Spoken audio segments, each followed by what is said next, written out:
need a son, not this daughter," the husband declared, barging into the maternity ward an hour after she had given birth. "The apartment isn't yours. You'll stay here for now, and then you'll find something for yourself," he tossed, throwing some documents onto the bed. Marina watched him, speechless, cradling her newborn to her chest. Then she pulled out her phone and called someone. Anton stood in the middle of the room, breathing heavily after climbing to the 4th floor. His face was flushed, either from anger or haste. Marina couldn't tell. In their 10 years of marriage, she had grown accustomed to his outbursts of rage. But now, something new was evident in his eyes. Resolve. A cold, calculated determination of a man who had already made up his mind. "I'm leaving for someone else. She's going to have a son," he continued, nervously fiddling with the wedding ring on his finger. "Christina is 7 months along. The ultrasound showed a boy, a true heir, you understand, not this." He gestured dismissively towards the bundle in Marina's arms, as if the infant were an inanimate object. Marina felt a chill spread through her chest. Not pain. The pain would come later. Right now, there was only the shock of how easily what seemed unshakable was crumbling. 10 years of shared life, 3 years of trying to conceive, endless doctor visits. And now, she had finally given birth, and he was tossing apartment documents onto the bed. "The property is registered to my mother, so pack your things. You can stay at the hospital until you find a place. Or move in with your Uncle Victor. He's so caring, isn't he?" He uttered his uncle's name with a peculiar inflection, as if it were something distasteful. Marina knew Anton had never liked Victor, the only relative she had left after her parents' death. Perhaps it was because her uncle was the only one who didn't hide his opinion of his brother-in-law. Anton ostentatiously removed his wedding ring and placed it on the nightstand. The metal clinked against the plastic, a surprisingly loud sound in the quiet of the room. "That's it, Marina. I'm free, and so are you. We'll each go our own way now." The newborn stirred in her mother's arms, letting out a soft sound. Marina instinctively rocked her gaze fixed on her husband. Ex-husband, she corrected herself mentally. It's strange how quickly the mind adapts to new realities. She retrieved her phone from her bag on the adjacent nightstand. Her fingers didn't tremble, which surprised her. She found the right number in her contacts and pressed call. Anton watched her with curiosity, perhaps expecting tears or hysterics. "Uncle Vitya, it's Marina," she said into the phone when someone answered. "Can you come to the maternity hospital? I need some documents from the family archive, the ones in the worn folder on the top shelf of the closet." "Yes, right away, thank you." Anton frowned. "What documents are you talking about?" "Everything's in order. The apartment is legally registered to my mother. The notary, stamps, signatures, everything is correct. You saw it yourself when we moved in." Marina didn't reply. She shifted her daughter to one arm and reached for the documents Anton had thrown on the bed. The certificate of ownership in the name of Valentina Petrovna Sokolova, Anton's mother. The date of registration was 10 years ago, precisely when they were married. It all looked official and convincing, but Marina remembered something else. She remembered her grandmother before she died, holding her hand and whispering about the apartment, about a will, about everything being okay. Marina was 17 then. She was devastated by her parents' death in a car accident and barely understood what her dying grandmother was saying. Then Anton and his mother appeared, offering a hand in marriage, a roof over her head, care for an orphan. Uncle Victor arrived 40 minutes later. Marina heard his voice in the corridor, conversing with a nurse, explaining that his niece had asked him to come. Then the room door opened and a tall, silver-haired man in a dark coat appeared on the threshold. Viktor Nikolaevich Morozov, at 62, looked like he could still serve in the police. Straight back, observant gaze, the habit of assessing a situation with a quick glance. In his hands he held the worn folder Marina had asked him to bring. "Hello, Marinka," he said, approaching the bed. "How are you? And how is my granddaughter?" He completely ignored Anton, as if he weren't in the room. Anton straightened up, clearly preparing for a confrontation.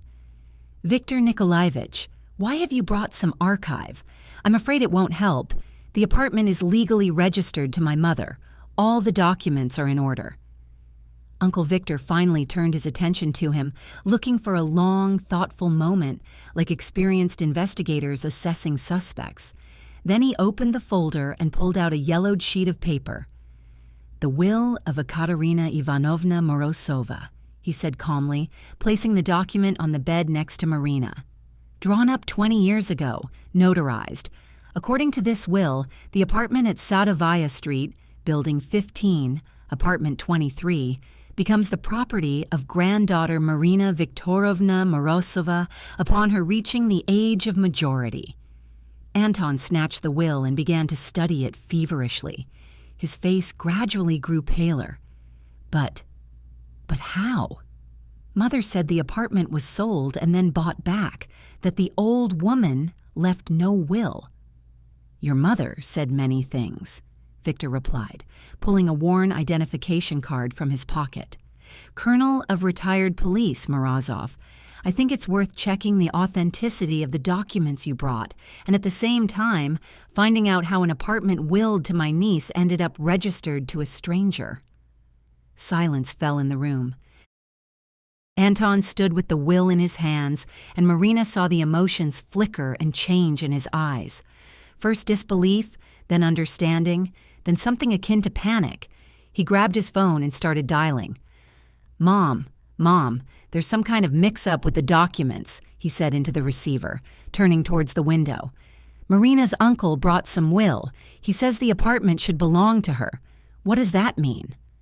Marina couldn't hear her mother-in-law's reply, but she saw Anton's back tense, his voice growing louder as he repeated, "What do you mean, later? Explain. What later? I need to know now."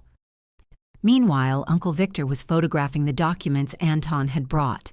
He did so methodically, professionally, taking pictures of each page from different angles. Then he put his phone in his pocket and looked at Anton. "The investigation starts tomorrow morning," he said. "Document examination, cross-referencing with archival data, witness interviews. If your mother legally acquired this apartment, there will be no problems. If not, well, then we'll deal with it according to the full extent of the law." Quick footsteps were heard in the corridor, and a nurse peeked into the room. "What's going on here? The new mother needs rest, and you're causing a scene." She trailed off, seeing Victor's grim face and Anton's pale expression with the phone in his hand. For the first time during all this, Marina raised her voice. "Anton is leaving right now and never coming back here again."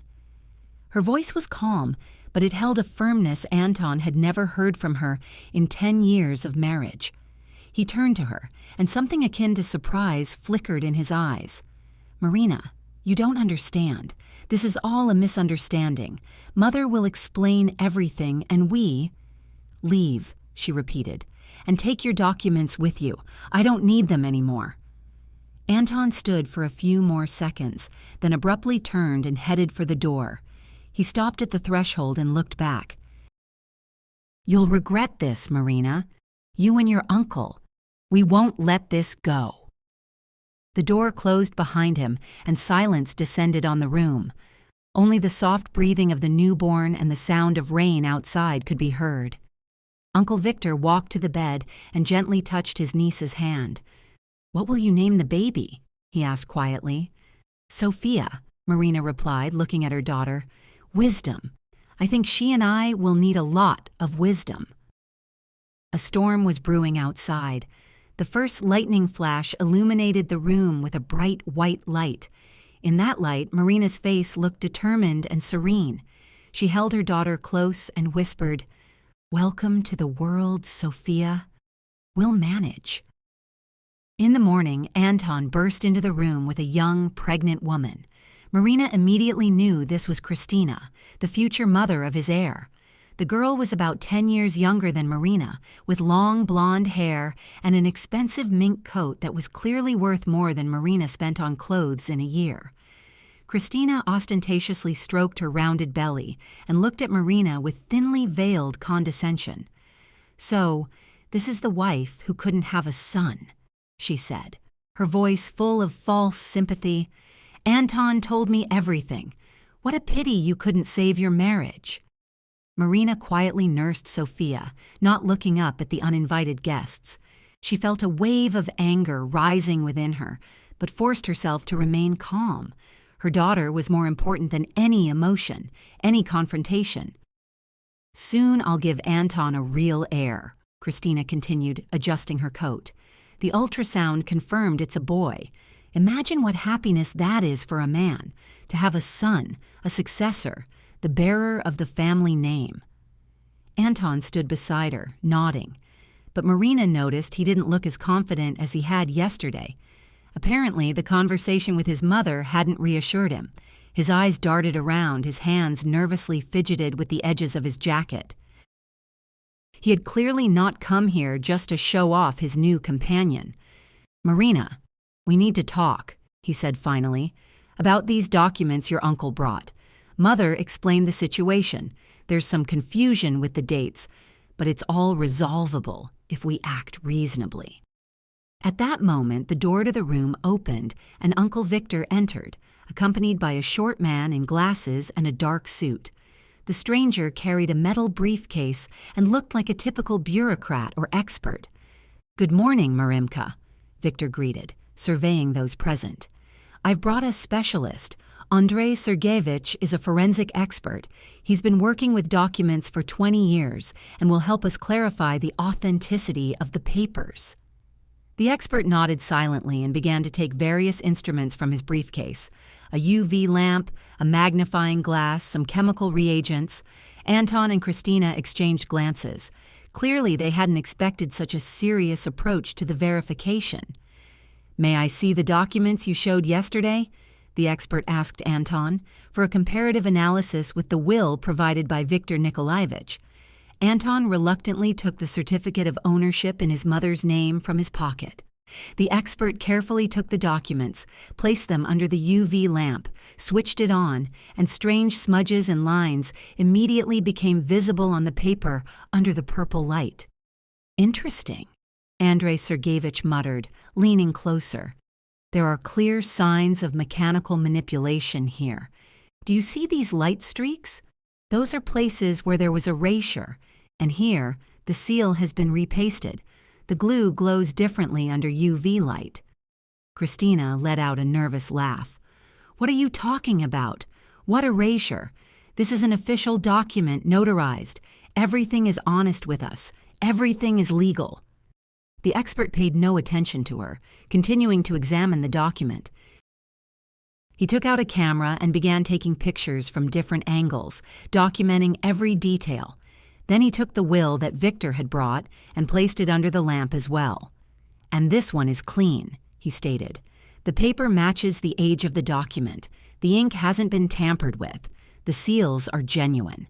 Forging this would have been much more difficult than forging the ownership certificate." Anton paled. "You mean to say my mother's documents are forged? But how is that possible? She got them from the BTI. Everything was official with the notary." "That doesn't mean they were originally genuine," the expert replied, putting the instruments back in his briefcase. "Or she might have received them based on forged certificates and documents. That needs further investigation, but the fact remains these papers have been falsified."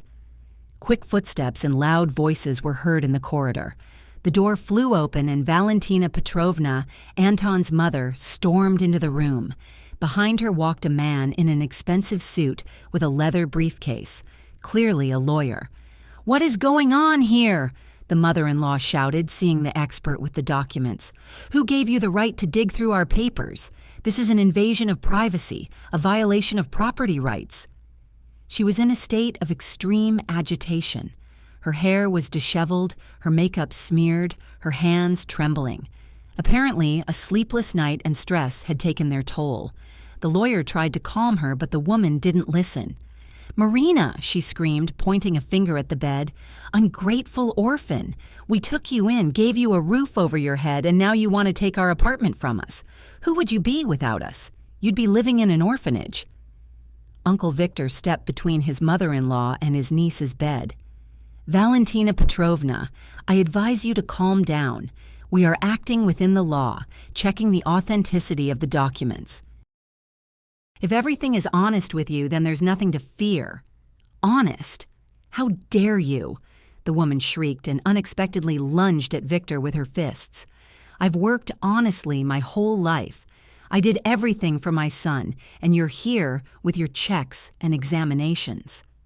Victor, despite his age, reacted with professional speed, intercepted her flailing arms, turned her, and gently pushed her against the wall. Valentina Petrovna continued to scream and struggle, but the colonel held her firmly. "Call security," he asked the lawyer, "and preferably the police immediately. Assaulting a witness during a document check is now a criminal offense." The lawyer hesitantly took out his phone, but didn't dare to dial. Christina moved towards the window, clearly not wanting to be involved in the unfolding scene. Anton darted around the room, unsure what to do: help his mother or distance himself from her. After a few minutes, 2 hospital security guards and a district police officer entered the room. Victor showed his ID and briefly explained the situation. Valentina Petrovna was led away. She continued to shout about injustice and conspiracy. Marina, all this time, held her daughter in her arms, watching the events unfold like a play. It was strange for her to see the world she had lived in for 10 years crumble, a world that, it turned out, was built on lies. Christina, meanwhile, received a call, moved to a corner of the room, and spoke in a low voice, but Marina could hear fragments of the conversation. "Yes, I'm here. No, I didn't think there would be such a scandal. Video on the internet. What video?" The girl quickly typed something on her phone, then turned pale. "Anton." She walked over to him. "We need to leave urgently. Dad called, says his partners are demanding we cease all contact with your family. Information about the criminal case has already gotten out." Anton looked at her, confused. "What criminal case? It's just a document verification, a misunderstanding. Mother will explain everything, and it will all be sorted out." Christina shook her head. "Your mother attacked a retired police officer in front of witnesses. It was filmed and posted online. Dad's partners don't want to deal with a family that has criminal cases. It's bad for business reputation." She turned and headed for the exit. Anton rushed after her, begging her to wait, not to make hasty decisions.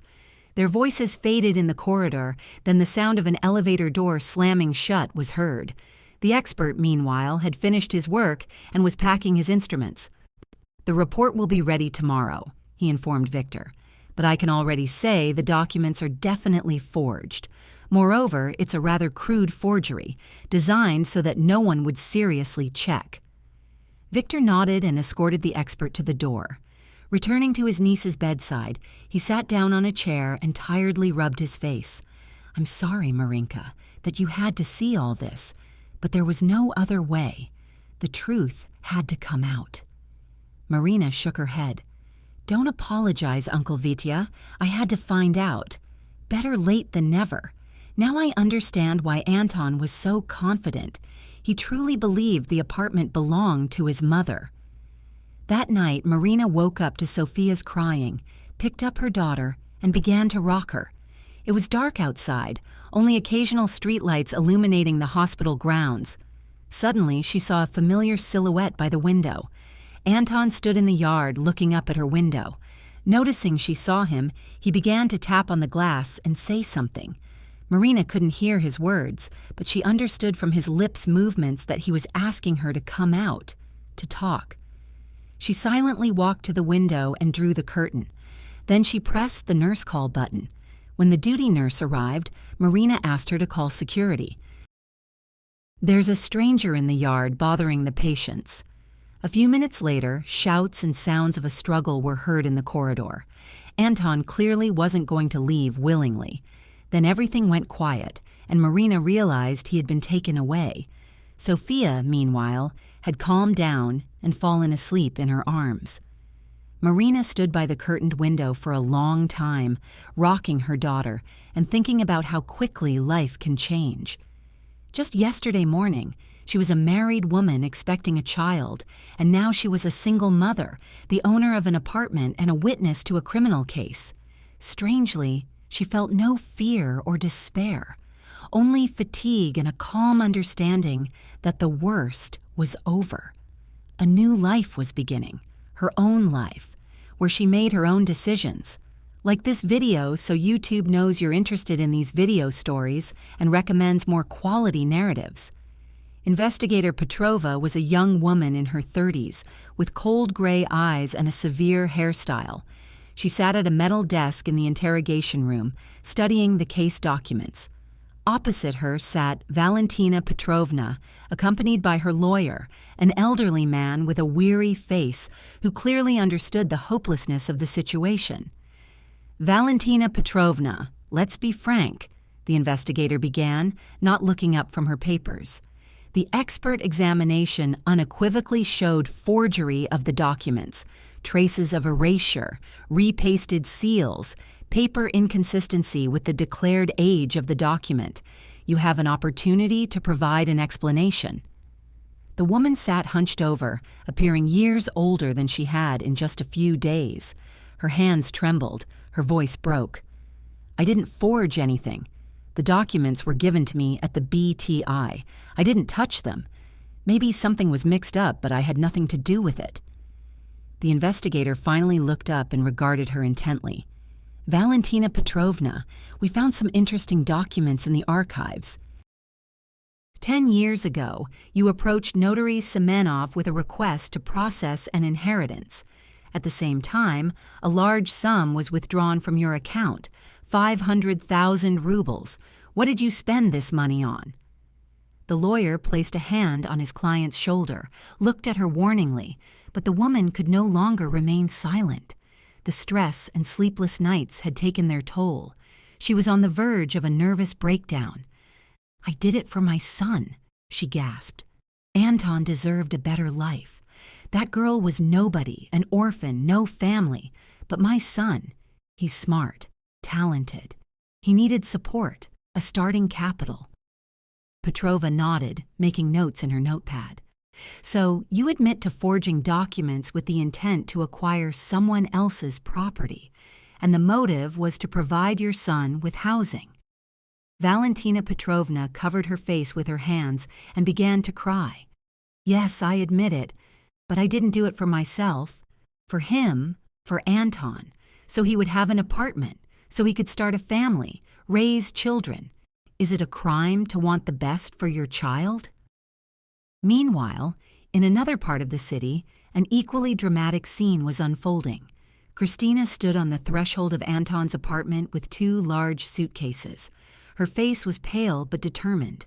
In the time that had passed since the scandal at the maternity hospital, she had clearly rethought much.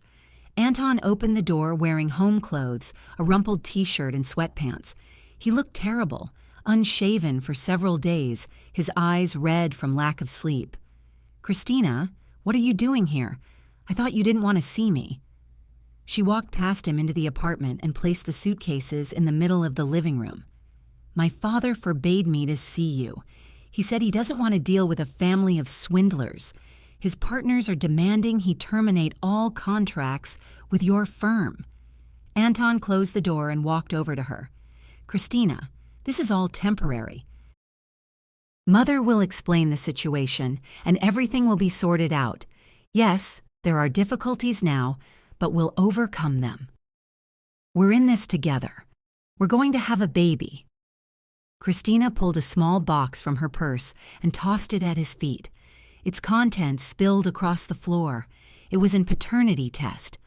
Anton stared at her, uncomprehending, then stooped and picked up one of the vials. "The child isn't yours," she said, her voice chilling. "It never was. The father is Maxim, my father's business partner. I'd been seeing him on the side for half a year already. I was only with you to get information about your business." Anton felt the ground disappear beneath him. He sank to his knees in the middle of the living room, still clutching the vial. How? How is this possible? You said you loved me. We were planning a wedding, a future. Christina looked down at him, devoid of any remorse. My father wanted to know about your dealings with suppliers. He suspected you were inflating prices and pocketing some of the money. I was supposed to find out and record your conversations.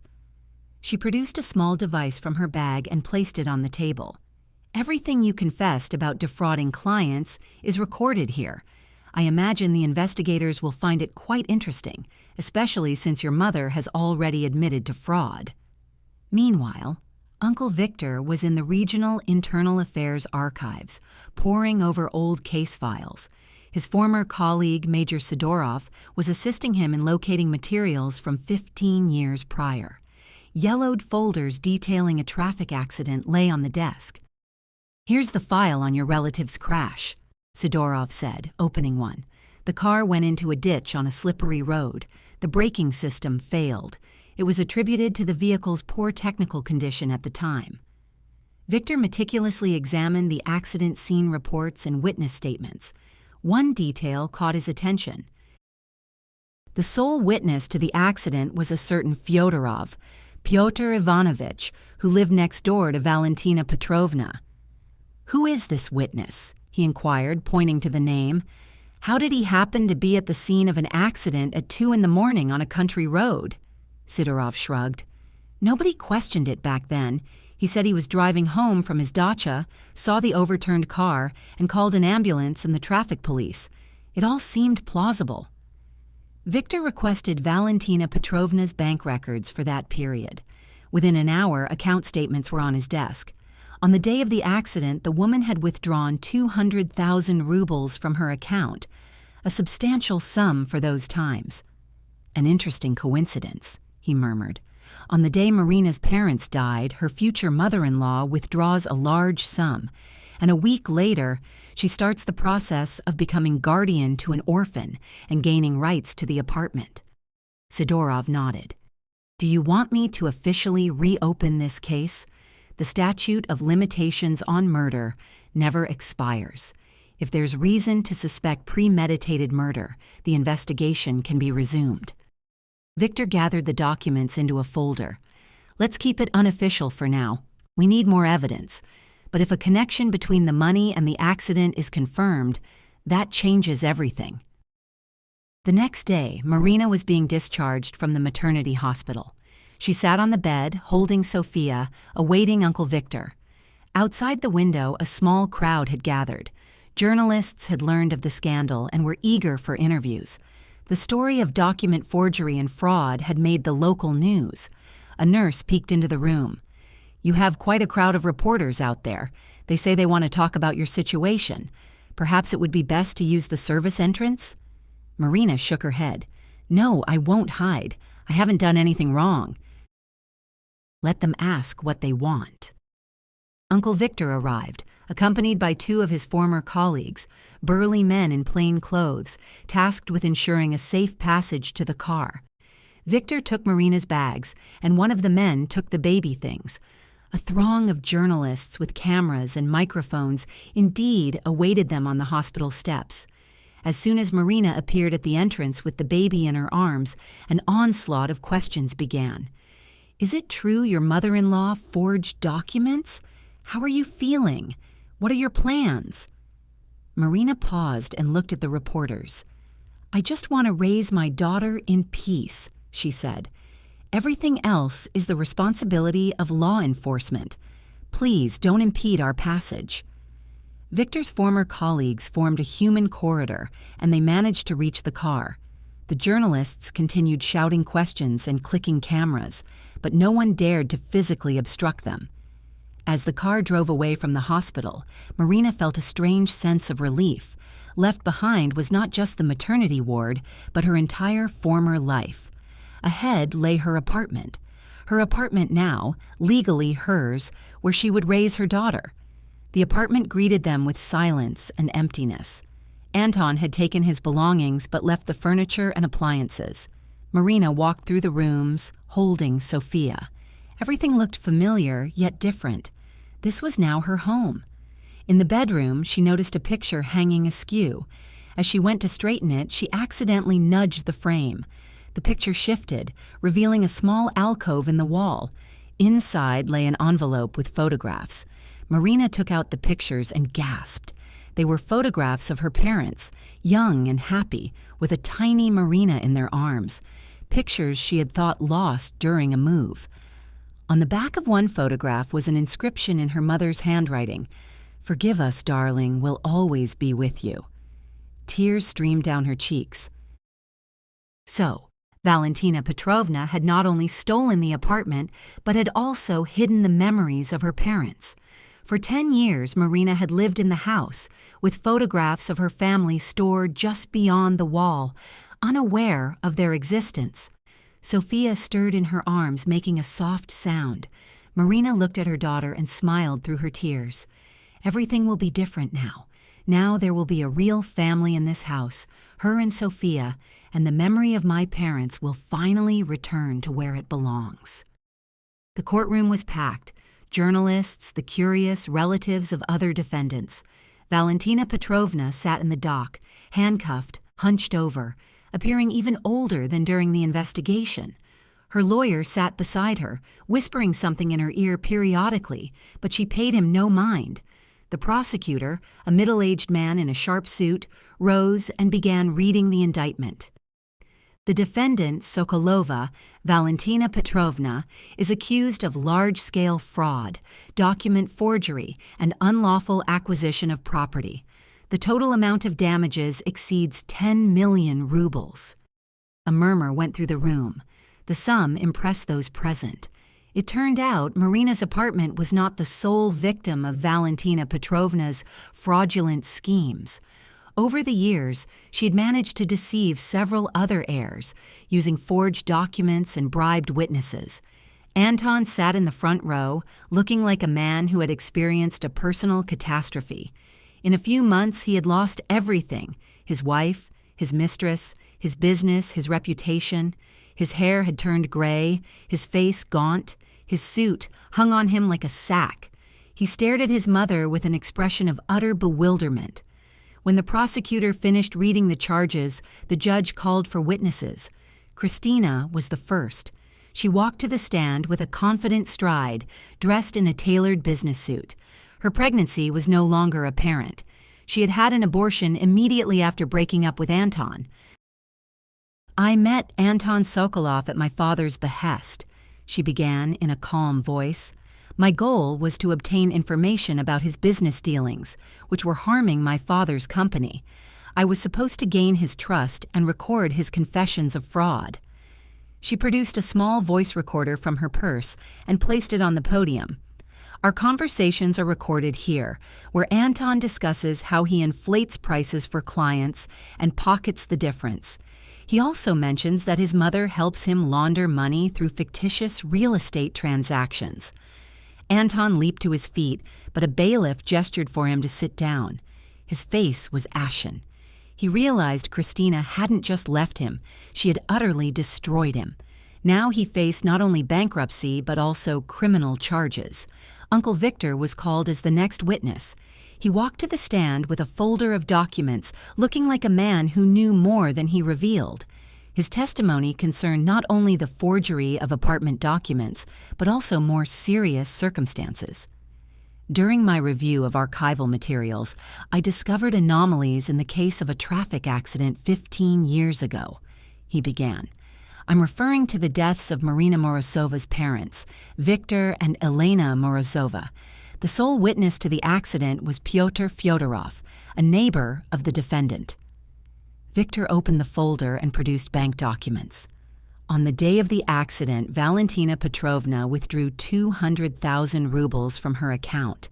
The day after the funeral, she filed for guardianship of the minor Marina and began the inheritance process.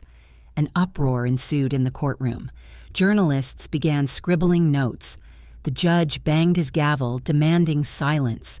Valentina Petrovna sat as if turned to stone, her lips moving silently, perhaps in prayer or curse. A vehicle inspection revealed the braking system had been tampered with, Victor continued. The brake hoses were cut in such a way that the fluid would leak out gradually during operation. This indicates premeditated murder. Anton buried his face in his hands. He was beginning to understand that his mother was capable of more than just forging documents. She was capable of murder. He had considered her a caring woman his entire life, always acting for his benefit. It turned out she was a killer. Valentina Petrovna suddenly sprang from her seat, throwing off her handcuffs. "This is all a lie," she screamed. "I didn't kill anyone. They crashed on their own. I had nothing to do with it. I only wanted to help the orphan, give her a home and a family." Bailiffs rushed towards her, but she continued to scream. "I worked for my son my entire life. Everything I did was for him, and now you want to make me a murderer. It's unfair." She clutched her chest and began to slump to the floor. Her face turned ashen, her breathing shallow. "Call an ambulance," the judge ordered. "The hearing is suspended until the defendant's condition is ascertained." Medics arrived within 10 minutes and took Valentina Petrovna to the hospital. Anton followed. Despite everything that had happened, she was still his mother. Left in the courtroom were only the journalists, discussing the sensational details of the case. Marina learned of the incident from Uncle Victor. She sat at home with Sophia, feeding her daughter and watching the evening news. When the phone rang, she hesitated to answer. There had been too many calls in recent months.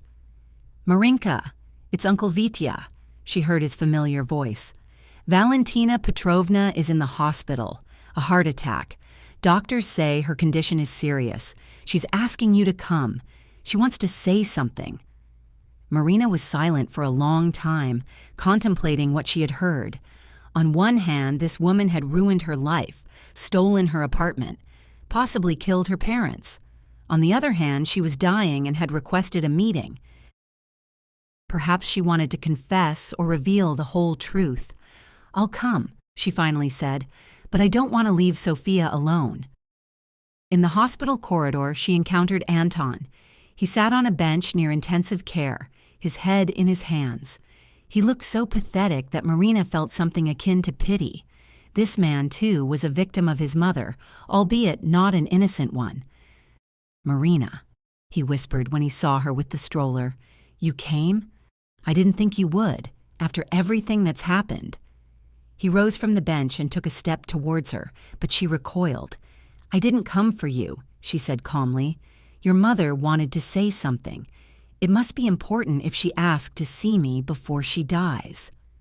Anton sank to his knees right there in the hospital corridor. "Marina, forgive me," he pleaded. "I didn't know my mother was like this. I didn't know about the murder of your parents, about the forged documents. If I had known, I never would have allowed it." He tried to touch the hem of her coat, but she pulled her hand away. Sophia in the stroller began to cry, apparently sensing her mother's distress. Marina leaned down to her daughter, soothing her with quiet words. "Get up, Anton," she said, not looking at him. "This is not the place for confessions. Your mother is dying. You'd best spend her final moments with her." Just then, a doctor in a white coat emerged from intensive care. "Relatives of Sokolova?" he asked. "Her condition is critical, but she is conscious. She's asking to see a woman with a child, but not for long. Her heart may not withstand it." Marina picked up Sophia and headed for the intensive care door. Anton tried to follow, but the doctor stopped him. She specifically requested her. She said there's a secret she needs to reveal before she dies. Beyond the intensive care door lay a woman who had once seemed like a second mother to Marina. Now, connected to numerous machines, she looked small and defenseless. Her eyes were open, staring at the ceiling. Marina approached the bed, holding her daughter. Valentina Petrovna turned her head and looked at her. In the dying woman's eyes, Marina saw a mixture of guilt, fear, and a desperate desire to speak. "You came," she whispered, barely audible. "Good. I need to tell you the truth about that night, 15 years ago, about your parents." Marina listened silently, holding her daughter close. Sophia slept on, unaware she was present for a murderer's confession. Outside the intensive care window, a new day was dawning, but for one family, it might be their last. Valentina Petrovna lay amidst white sheets, connected to machines that beeped monotonously, counting down the last beats of her heart.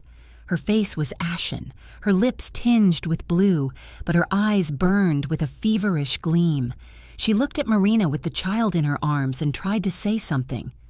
"Your father," she whispered, barely audible, "found out about our dealings with the documents. We were involved in reselling apartments through front men then. He threatened to go to the police if we didn't stop. He said he wouldn't let us deceive people." Marina stood motionless, holding sleeping Sophia. She understood she was hearing a confession of murder, but she couldn't utter a word. For too many years, she had considered this woman almost a mother, and now she was learning she had killed her real parents. "Pyotr Fyodorov and I cut the brake hoses in their car," the dying woman continued. "We calculated it so the brakes would fail on the downhill. We wanted it to look like an accident. And then I took you under my guardianship and finalized the inheritance." The monitor beside the bed began emitting intermittent signals. Her pulse grew weaker, her breathing shallower. Valentina Petrovna grabbed Marina's hand with surprising strength. Her fingers were cold as ice. "Forgive me," she rasped. "I thought I was doing what was best for everyone. You were small, alone, and I had a son who needed help. I wanted to create a family, give you both a home." Marina finally found the strength to speak. "You murdered my parents for money, destroyed my life, stole my memories, forced me to live a lie for 10 years, and now you ask for forgiveness." The dying woman closed her eyes, tears streaming down her cheeks. "I know I don't deserve forgiveness, but your daughter, she is innocent. Don't let hatred poison her childhood, like my greed poisoned yours." The monitor let out a long, continuous signal. Valentina Petrovna released Marina's hand. It fell lifelessly onto the sheet. Marina stood beside the dead woman, holding her daughter, and felt a strange emptiness. No relief, no triumph of justice, just emptiness. Valentina Petrovna's funeral was sparsely attended. Anton stood by the coffin alone. No friends, no relatives, no colleagues. Everyone had turned their backs on a family entangled in murder and fraud. The priest recited a prayer for the departed over a woman who had taken so many other lives with her. Marina arrived at the cemetery with Sophia in her stroller and a bouquet of white roses. She stood aside, observing the ceremony. When the coffin was lowered into the ground, she approached the grave and laid the flowers on the fresh earth. "I forgive you," she said softly, "not because you deserve it, but for my daughter's sake. She shouldn't grow up with the burden of someone else's hatred in her heart." Anton looked up at her, his eyes filled with tears and gratitude. He wanted to say something, but Marina was already turning the stroller and walking away. Their paths had diverged forever. Too much pain lay between them for a return to their previous relationship. A month later, the court delivered its verdict. Valentina Petrovna was posthumously found guilty of orchestrating the murder of the Morozovs and large-scale fraud. All her property, including money from illegal transactions, was confiscated for the benefit of the injured parties. Anton was sentenced to 3 years probation for complicity in the fraudulent schemes. His company was liquidated. His bank accounts were frozen. From a successful businessman, he had become an outcast, facing the task of starting life anew. Marina sat in a notary's office, completing paperwork for a charitable foundation. She decided to direct all funds received from the court to aid orphaned children. The foundation was named after her parents, Viktor and Elena Morozov. It was her way of honoring their memory and turning tragedy into hope for others. Uncle Victor agreed to become the chairman of the foundation's board of trustees. He sat beside his niece, reviewing the charter documents. "I think your parents would be proud of you," he said. "You managed to turn evil into good, pain into help for others." The notary placed the final seal on the documents. The Foundation for Aid to Orphan Children named Morozov is officially registered, he announced. The initial contribution of 8 million rubles has been credited to the account. You can begin operations. Marina picked up Sophia and left the office. Spring was in the air, the first spring of her new life. A life without lies, without others' secrets, without the need to pretend happiness in a marriage built on deceit. A year later, Marina sat on a park bench, watching her daughter. Sophia was taking her first steps, laughing and falling onto the soft grass. Each step was a small miracle, a reminder that life goes on, despite everything. The little girl toddled over to her mother and fell into her embrace, babbling joyfully in her own child's language. Marina picked her up, kissing the top of her head. "You are my happiness," she whispered, "my only true family." In the distance, on another bench, sat a man in a worn jacket. Marina recognized him as Anton, older, thinner, but still watching them from afar. He came here occasionally just to look at his daughter, whom he would never truly know. For a moment, their eyes met across the playground. In his, she read remorse, longing, a hopeless love for the child he had lost through his own foolishness. Marina felt no hatred towards him, only pity for a man who had destroyed his own life. She took Sophia in her arms and headed towards the playground exit. Uncle Victor was waiting for them at home with a samovar and fresh pies. They were going to celebrate their granddaughter's first steps. It was their new tradition, celebrating every small achievement, every reason for joy. Sophia waved her little hand towards the setting sun, as if bidding farewell to the past. Marina smiled, looking at her daughter. Ahead of them lay a whole life, honest, open, filled with true love. And behind them lay only the shadows of the past, which could no longer harm them. The house welcomed them with warmth and coziness. Victor set the table, humming an old song. On the walls hung photographs of Marina's parents. Now they were in their rightful place, in the home that rightfully belonged to their daughter. The family was restored, justice had triumphed, and a new life was just beginning.